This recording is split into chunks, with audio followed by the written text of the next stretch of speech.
ngobrol dengan Dokter Karissa biasanya hanya lihat di YouTube ya. Nah ini teman-teman yang dari teman-teman Indonesia di Amerika nih pingin kenal lebih dekat ya, pingin mengetahui, kemudian pingin apa ya mendengarkan perjuangan Dokter Karissa ini. Mungkin Mbak Vivi silakan. Ya, mungkin saya bacakan sedikit biodata dari Dokter Karisa ya, Mas Imus ya. Insya Ya, Allah. Ya, Dokter Karisa adalah seorang dokter gigi yang juga ASN yang saat ini tinggal di Jakarta, memiliki 3 orang anak dan sempat viral ya, viral namanya di sosial media di Indonesia. Soalnya Dokter Karisa ini lahir dan dibesarkan dalam agama Kristen ini mengambil keputusan yang sangat besar ya dalam kehidupannya untuk menjadi seorang muslimah. Dan tidak tanggung-tanggung dokter lulusan Universitas Indonesia ini untuk menjadi seorang muslimah. Dan tidak tanggung-tanggung dokter lulusan Universitas Indonesia ini memutuskan untuk langsung berjilbab, berjilbab, Masya Allah. Dan tentunya ini merupakan hal yang tidak mudah gitu ya, banyak tantangan dan cobaan yang dilalui oleh Dokter Karissa, mulai dari suami, KDRT, diancam untuk dibunuh, aduh ngeri banget ya dokter ya, hingga dituduh melakukan perselingkuhan. Namun semua ini tidak mengurungkan niatnya untuk berhijrah dan menjadi seorang muslimah. Kemudian setelah bercerai dengan suaminya, Dokter Karissa menjalani hidup lebih tenang dan bersyukur karena dapat menjalankan ajaran agama Islam dengan sebaik-baiknya. Ya, begitu sahabat Radio IMSA, Masya Allah ya, mudah-mudahan nanti dengan diskusi, dengan ngobrol-ngobrol dengan Dokter Karissa, kita bisa mendapatkan hikmah gitu ya dari perjalanan hidup, perjalanan hijrah Dokter Karissa. Ya, Mas Imus? baik, terima kasih Mbak Vivi informasinya ya. Saya langsung nih ke Dokter Karissa ya. Dokter, ini kita kemarin sudah sempat lihat juga nih backgroundnya dokter. Mungkin bisa sedikit sharing dengan kita ya. Seperti apa sih seorang Dokter Karissa ini sebelum menjadi muslim ya, sebelum mengambil keputusan menjadi seorang muslimah itu, mungkin backgroundnya itu bisa di-share dengan kita. Ya, terima kasih Bang Ibnu. Bismillah. Eh, jadi memang backgroundnya ya hampir seperti tadi yang dibilang oleh Mbak Vivi ya, bahwa saya dulu non-Muslim, kemudian dari sejak kecil sampai dewasa itu bisa dibilang benar-benar dalam suasana yang seperti itu gitu, suasana yang religius, yang selalu bisa dibilang selalu mengandalkan Tuhan lah ya gitu. Apa namanya, apa-apa selalu sampai ntar tanya Tuhan dulu gitu. Yang juga mungkin ikut beberapa bentuk pelayanan gitu ya di tempat ibadah sebelumnya. Uh, Kemudian menikah itu bertemu dengan tadinya pemain musik gitu di gereja, kemudian beliau ditabiskan jadi pendeta muda gitu. Jadi apa ya, otomatis mendampingi lah gitu, mendampingi beliau gitu, ikut memberikan apa konseling, pranika dan sebagainya gitu. Kemudian juga ya waktu dari remaja semua semua bentuk pelayanan mungkin ya udah dicoba gitu. Singer walaupun suara pas-pasan juga pernah. Kemudian apa ngajar kayak mungkin kalau di kita TPA ya ngajar sekolah minggu gitu juga gitu. Kira-kira seperti itu sih gitu yang kehidupan mungkin sebelum masuk muslim ya. Masya Allah. Uh, Jadi memang religius ya, latar belakang religius walaupun bukan apa seorang muslimah, tapi Ya, memang religius ya dari apa namanya latar belakang Dokter Karissa, Masya Allah. Nah, saya juga pengen tahu ya, Mas Imus dan sahabat Radio Umsa semua, di saat kehidupan Dokter Karissa yang sepertinya sudah mapan, sudah nyaman dengan keluarga, memiliki anak 3 gitu ya. Itu kenapa kok tiba-tiba memilih jalan hidup yang kayaknya tadi saya bacakan biodatanya tuh berliku-liku sekali gitu ya dokter ya. Malah apa namanya mendapatkan tantangan cobaan yang begitu berat. Itu bagaimana ceritanya dokter? iya.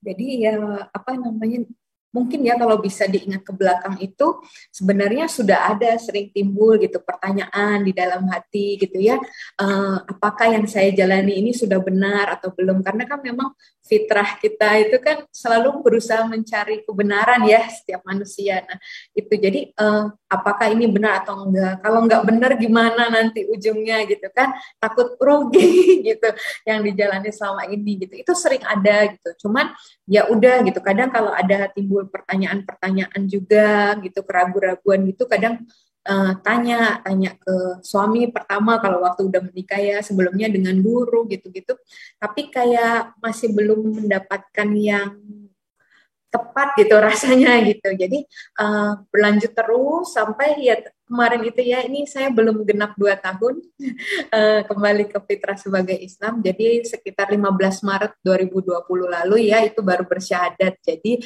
pergumulannya mungkin 2 minggu sebelumnya lagi. Jadi di awal-awal Maret di Indonesia lagi baru-barunya mulai pandemi gitu, dan lagi digerakkan mulai kemana-mana harus selalu pakai masker, nggak boleh jabat tangan dulu, terus harus rajin cuci tangan. Nah di situ Masya Allah ya, di tengah pandemi itu justru cara Allah luar biasa gitu. Malah saya melihat perempuan muslimah memakai niqab, itu saya pikir kok sama kayak dia ya sekarang, kita itu tanda kutip gitu ya, kayak dipaksa pakai niqab gitu. Kemudian kan mereka nggak mau jabat tangan ya, apalagi dengan yang bukan mahram gitu. Kemudian jaga wudhu, sering saya lihat teman-teman gitu kan juga habis buang air gitu ya, belum sholat pun akan wudhu lagi gitu kan. Nah jadi itu saya lihat Masya Allah gitu ya, kok waktu itu belum Masya Allah ya. Dari situ berarti saya mulai tuh ngulik-ngulik gitu, apa sih manfaat tuh dari wudhu, gerakan sholat, tapi dari sisi medis, kesehatan gitu. Karena kan latar belakangnya medis kesehatan, belum ke fadilah-fadilahnya, keutamaannya dan sebagainya. Dokter Islam belum sama sekali gitu.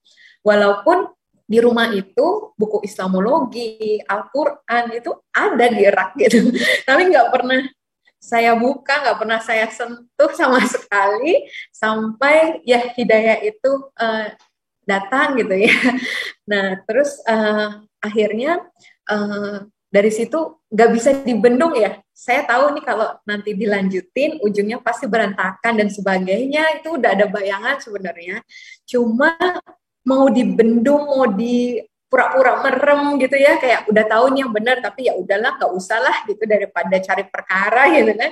Nah, tapi nggak bisa, bener-bener nggak bisa gitu. Jadi kalau menurut orang-orang 2 minggu tuh sebentar, buat saya tuh 2 minggu tuh galau banget gitu ya, kayak di persimpangan jalan, mau kiri mau kanan itu nggak tahu mau kemana gitu. Akhirnya diem gitu. Jadi nggak melakukan ibadah yang lama karena udah nggak yakin, mau lakukan yang baru juga belum bisa gitu kan.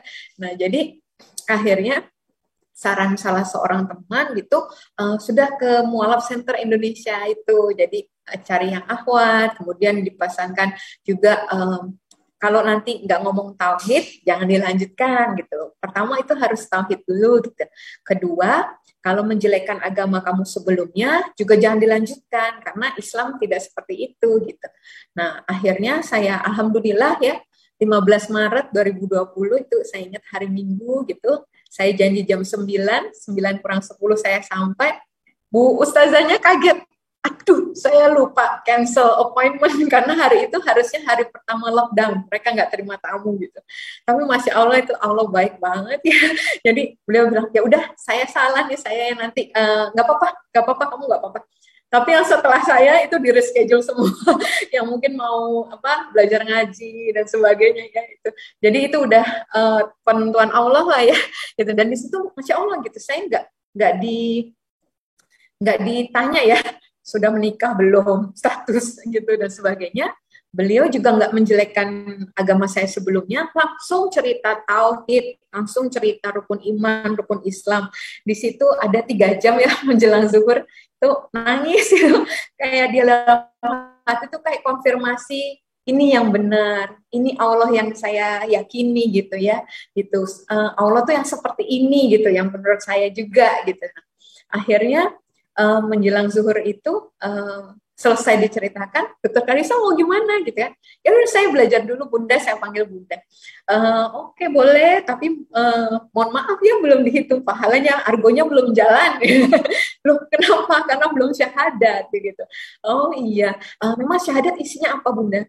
Syahadat itu percaya Allah itu esa, ya dari penjelasan tadi percaya yakin banget gitu kalau Allah ada lebih dari satu, ada sekutunya ya belum bisa dibilang Allah gitu kan.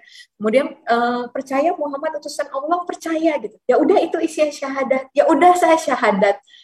Sudah sesimpel itu gitu, yang belum belum mikir terlalu jauh abis ini gimana itu enggak, benar-benar yakin banget saat itu dengan tauhid tadi. Ya udah akhirnya alhamdulillah azan zuhur berkumandang itu saya dituntun syahadat itu, masya Allah. Terus Bunda bilang memang ini informal ya, kalau kamu nanti udah belajar makin yakin mau diulang dengan saksi lebih banyak di masjid silakan, beliau bilang gitu.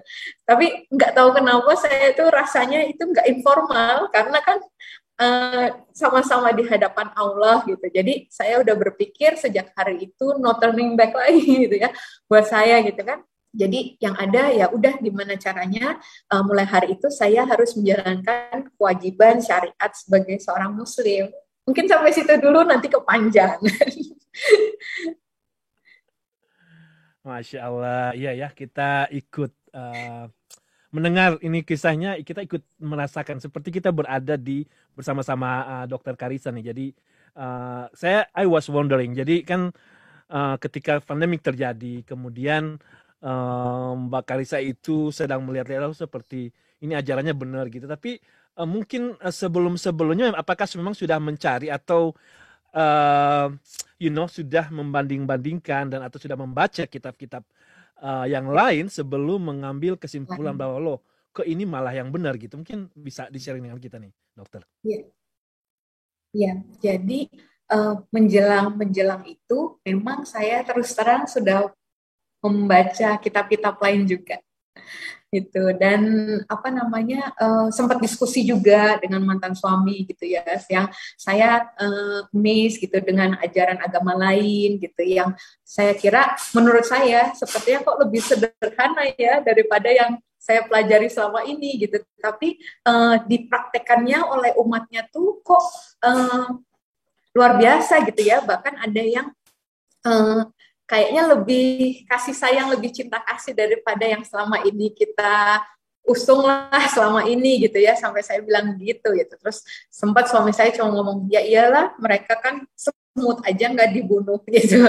Jadi itu sempat ya cuma sebatas itu waktu itu. Jadi ada sampai akhirnya termasuk juga tentang ini Islam gitu ya. Itu benar, Islam tuh benar-benar bacaan terakhir saya.